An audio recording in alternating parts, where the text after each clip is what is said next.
지난주 고용에 떨었던 뉴욕 증시, 이번 주는 인플레 덕분에 활짝 웃어가고 있습니다. 간밤에도 뉴욕 증시 3대 지수가 일제히 상승 흐름을 이어간 가운데 어제 PPI에 이어서 오늘은 CPI가 시장에는 큰 힘이 되줬는데요. 일단 우리가 우려했던 것보다 인플레이션 훨씬 더 완화적인 모습을 미국 증시 그리고 미국 경제 시장에서 보여주고 있습니다. 일단 미국에서 공개된 CPI를 자세하게 확인을 해보도록 할 텐데요.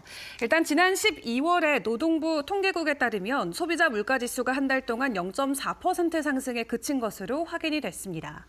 지난해 같은 기간과 비교하면 1년간의 상승폭이 2.9%로 시장 예상치에 부합하는 모습이었고요. 이어 근원 소비자 물가지수도 1년간의 변동폭이 3.2%로 지난 11월 상승분인 3.3%보다 0.1%포인트 하락하며 월가 컨센의 일치 혹은 하회하는 모습을 보였습니다.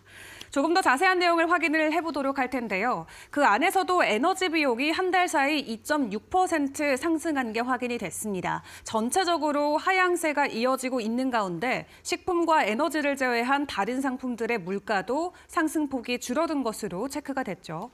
그리고 미국에서 소비자 물가를 산출할 때 가장 비중이 큰 두 가지 요소가 바로 주택 소유자 등기 임대료와 1차 주택 임대료인데요. 이 두 가지도 11월 동일한 0.3%포인트 상승하면서 핵심 소비자 물가의 상승 둔화까지 이어진 것으로 풀이되고 있습니다. 그리고 미국의 12월 소비자 물가지수가 이렇게 예상보다 안정된 모습을 보이면서 인플레이션과 금리 인하 중단과 관련된 우려감이 간밤 줄어들면서 미국 국채금리가 하락을 했습니다. 지난주 이후로 5%를 넘었던 20년물 국채금리 같은 경우는 12월 CPI 발표 이후 순식간에 10베이시스 포인트나 급락하면서 4.94%까지 내려가는 모습을 보였고요. 다만 여전히 인플레이션과 채권 금리에 대해서 안심할 수준은 아니다라는 시장의 평가도 나오고는 있습니다. 다음 주 트럼프 2기 정부가 출범하면서 내놓을 관세와 감세 정책 그리고 불법 이민 추방책이 미국 안의 인플레이션 압박을 가속화할 것으로 경제학자들이 예상하고 있기 때문이죠. 일단 미 연준은 이달 29일 이 올해 첫 페드 연준위원회를 열고 금리 정책을 이어갈 예정인데요. 일단 시카고 상품거래소에서는 이번 달에 금리 인하 동결 확률이 97%에 달한다라고 합니다. 그래서 이번 달엔 동결 확률이 거의 100%에 가까운 수준이고 다만 어제와 오늘 인플레이션 지표 확인 이후로 오는 5월까지의 동결 확률이 소폭 줄어들었는데요. 기존 55% 선에서 42%까지 하락하면서 일각에서는 올 한 해 우리가 예상했던 것처럼 두 차례 금리 인하까지도 가능할 수 있겠다라는 자신감 계속해서 나오고 있습니다. 일단 이번 달에 진행되는 FOMC 회의에 또 큰 변수가 될 수 있기 때문에 앞으로도 주요 지표들 계속 챙겨보도록 하겠고요. 자, 그런 가운데 어제도 함께 짚어봤던 대형 은행들의 실적 전망. 우리가 예상했던 것보다도 사실 더 긍정적인 수치들이 발표가 되면서 간밤 은행주들의 랠리가 다시 한번 펼쳐졌습니다. 자세한 실적 내용 바로 확인을 해보도록 할 텐데요. 먼저 JP모건의 실적부터 체크를 해보시죠. 세계 최대 은행인 JP모건 체이스 같은 경우 4분기에 시장이 반등해서 예상을 넘는 매출과 이익을 거뒀다라고 발표를 했습니다. 4분기에 투자은행 수수료 수입이 49% 증가하면서 140억 달러의 이익을 거뒀고요. 월가가 예상한 예상치인 117억 달러도 크게 넘어서는 수준이었습니다. 그리고 작년뿐만 아니라 올해에도 순이자 수입이 월가 예상치를 넘어설 것으로 긍정적인 전망이 나오고 있고 골드만삭스 같은 경우도 투자은행과 거래 부문이 강력한 성과로 이어지면서 4분기의 이익과 매출 모두 급등했습니다. 시장에서 예상치였던 매출액 전망을 크게 웃도는 모습을 보였고요. 주당 순이익 같은 경우도 8달러 선에 예상치가 나왔었지만 실제로는 12달러 가까이 올라가는 모습이었습니다. 또 골드만삭스뿐만 아니라 웰스파고 같은 경우도 4분기에 예상치를 넘는 주당 1.42달러의 이익을 보고하면서 주가가 크게 올랐고요. 또 세계 최대 다낭 운용사인 블랙락 같은 경우도 4분기 조정 순이익을 주당 11.93달러로 보고하면서 분석가들의 추정치를 크게 웃돌기도 했습니다. 이어서 모건 스탠리와 뱅크 오브 아메리카 오는 16일에 실적 발표를 하는데 간밤 발표됐던 은행주들의 호실적에 다가오는 나머지 은행주들의 실적 또한 기대감이 크게 올라가고 있는 상황이고요. 이 앤더슨 캐피털 매니지먼트의 설립자인 피터 앤더슨은 트럼프 행정부가 들어서서 규제 활동이 줄어들면서 이 은행들의 순이자 마진이 개선될 가능성이 높다라고 전망을 했습니다. 이에 사실 지난해 말부터 은행 지수는 꾸준하게 상승 기조를 보여왔는데 S&P 500 은행 지수 1월 들어서도 약 3% 상승하면서 확실히 다른 업종보다는 긍정적인 성과를 보여주고 있습니다. 작년에 이어서 올 한 해도 은행주가 뜨거울 수 있을 것이다라는 긍정적인 전망들이 계속해서 나오고 있는 가운데 이번 주에 계속해서 이어질 실적까지도 꼼꼼하게 챙겨보시길 바라겠습니다. 자, 그런 가운데 간밤 또다시 급등했던 또 다른 테마, 양자 컴퓨팅 관련주들 생각을 해볼 수가 있겠죠. 앞서 저커버그와 젠슨 황이 양자 컴퓨터 상용화까지는 시간이 조금 더 필요하다라는 코멘트를 남겨놓으면서 작년 말에 급등했던 양자 컴퓨터 관련주들이 1월 들어서 급락하는 모습이 표출이 됐었습니다.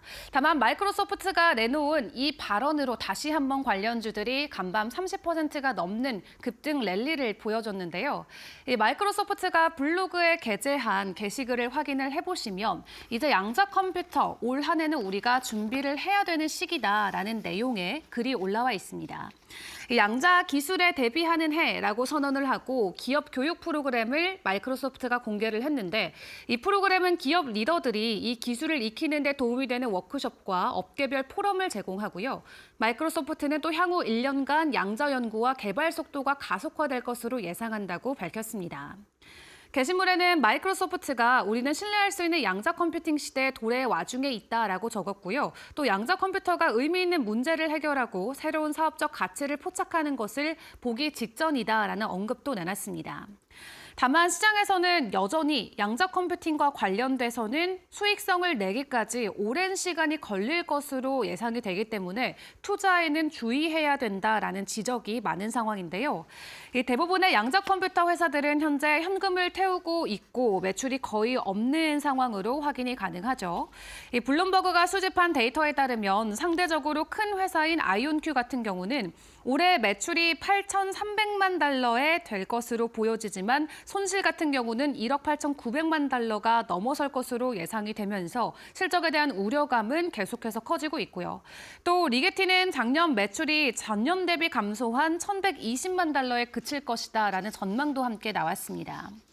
또 블룸버그는 양자 컴퓨팅 회사 중에 수익을 내놓은 것이 현재는 없고 또 앞으로 몇 년간 그럴 것으로 추정하고 있는데요. 그렇기 때문에 가까운 시일 안에 이 기술로 많은 돈을 벌 가능성이 낮다는 점에서 젠슨왕과 같은 인물들이 이런 기업들의 핵심 문제를 강조한 것이다라고 블룸버그는 지적했습니다. 또 수익성에 문제만 있는 것은 아닙니다. 그 안에서는 경쟁 문제도 함께 고려해봐야 되는데 머켓워치와 함께 인터뷰를 했던 글렌뷰 트러스트의 최고 투자 책임자인 빌 스톤 같은 경우는 알파벳과 IBM 같은 대형 기업들이 양자 컴퓨팅 분야를 지배할 잠재력이 높다라는 점을 지적을 했습니다. 기술이 발전한다 하더라도 이렇게 소규모의 양자 컴퓨터 업체가 앞으로 어떻게 될지는 불확실하다라는 것이 큰 우려감으로 자리매김하고 있고요. 한마디로 투자를 고려한다면 대부분의 양자 기업이 창업기업 수명 주기에 아직 초기 단계에 있고 현재는 수익이 없고 오히려 돈을 잃고 있다는 점을 고려해야 된다고 다시 한번 강조를 했습니다. 또 베런스 칼럼 같은 경우도 양자 컴퓨팅의 잠재력은 높지만 소규모 양자 컴퓨팅 회사는 기술 개발에 투자할 수 있는 자원에서 불리하기 때문에 상당한 수익을 내기까지는 오랜 시간이 걸릴 가능성이 높다라고 강조를 했는데 한마디로 양자 컴퓨팅에 투자하는 투자자들은 이 장기 게임을 할 준비가 필수적이다라는 코멘트들이 나오고 있습니다. 그래도 서학개미의 비중이 상당히 많이 요즘 양자 컴퓨팅 섹터에 쏠리고 있는 만큼 정말 중요한 부분들을 우리가 잘 점검하면서 투자 전략들을 계속해서 세워가는 것이 중요할 것 같습니다. 자, 그런 가운데 미국에서 반도체 추가 규제를 발표한다라는 소식이 전해지면서 이번에는 TSMC나 삼성과 관련된 종목들이 되려 이 주가 하락을 맞이할 수 있다라는 전망도 나오고 있습니다. 며칠 전에 중국을 향한 반도체 규제안을 내놓았던 바이든 정권이 추가적인 제재안을 내놓겠다라고 발표를 했고요. 일단 해당 내용을 확인을 해보시면 TSMC와 삼성 그리고 인텔과 같은 파운드리 업체 첨단 칩이 중국 등에 유출되지 않도록 고객 실사를 강화하는 게 주요 내용으로 보여지고 있습니다.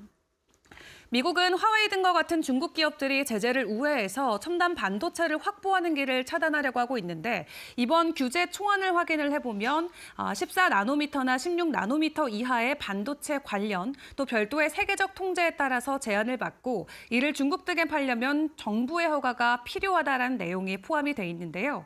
일단 이러한 소식들로 TSMC나 인텔, 삼성 쪽에서는 약간의 주가의 변동성이 나올 수 있다는 전망들이 나오고 있고요. 앞서 바이든 정부가 먼저 내놓았던 인공지능 반도체 관련 신규 수출 규제와 관련해서 또 네덜란드 정부도 함께 추가적인 수출 통제 강화 소식을 전해왔습니다.